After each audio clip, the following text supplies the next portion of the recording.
Did you know trimming your onion seedlings indoors actually helps them grow stronger? A few of you have asked me how to trim onion seedlings indoors. Today I'm going to show you exactly how I do that. So when you want to trim your onion seedlings is when they are about 3 to 5 inches tall and starting to fall over. Trimming your onion seedlings helps do a few things. It helps them stay upright when they're cut short.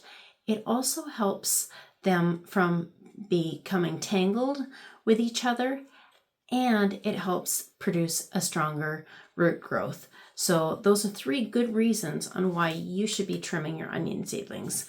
So let's get started. So you want to start with either clean pruning shears or some clean scissors. So to trim your onion seedlings, you're only going to want to go about halfway down the plant. That way you're not trimming too much off, but you're leaving them short enough that they're going to be able to stand upright.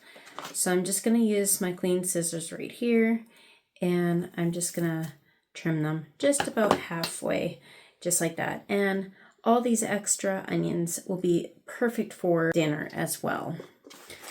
So just like that, I will just go and cut them right in half like that. And as you can see with all these, they're standing nice and upright. They're not falling over anymore. And it allows them to stay nice and have a better root growth and a healthier plant environment. So here you see some of the seedlings separated into the cell flat. So I did in a previous video that I did seed them, several seeds into each cell. You can watch on how I planted those seeds. I'll put the link in the description below. I'm kind of doing a little test this year to see which way grows better and stronger seedlings. So I'll post a video later on how that works out.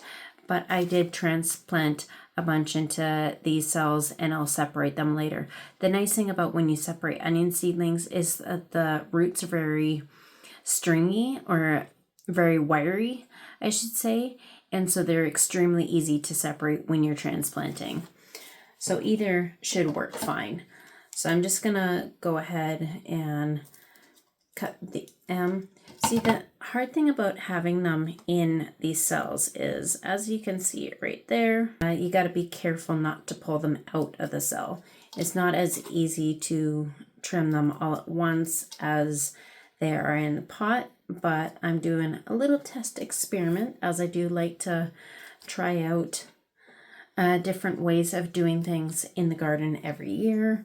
So this is just one of them that I'm going to be seeing which onions possibly grow better in cells or in the pots. I would really like if they grew better in the pots.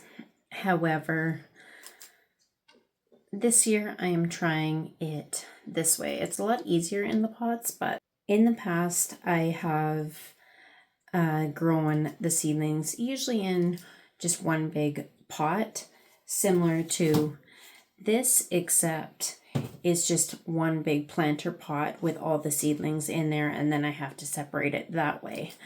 But this year I'm doing them more individual in the 3-inch pots, and then this way as well. Might make it a little easier with a bit less soil for transplanting instead of having a big container to transplant from and separate the roots from. So I'm hoping this will be a little bit better. But as you can see, trimming individual onion seedlings in cell flats is a lot more time consuming than doing the 3-inch pots. Well, there you have it. I have all my onion seedlings in the cell flat as well as in the pots trimmed. I have all the trimmings right here, so a good handful of onion trimmings, which will be absolutely delicious in maybe some sandwiches, salads, or some potato dishes or something. But that is how I trim my onion seedlings. One more thing to note is that you do want to trim your onion seedlings about every 2 to 3 weeks when they're starting to get a bit taller and falling over. That will continue to help them grow upright and to have a much stronger root system. If this video has helped you, please hit the like button, hit subscribe to see more gardening content like this, and leave a comment below and let me know how you grow your onion seedlings, whether you grow them in containers like this, self-flats, or different containers. So thank you for watching, and we'll see you on the next one.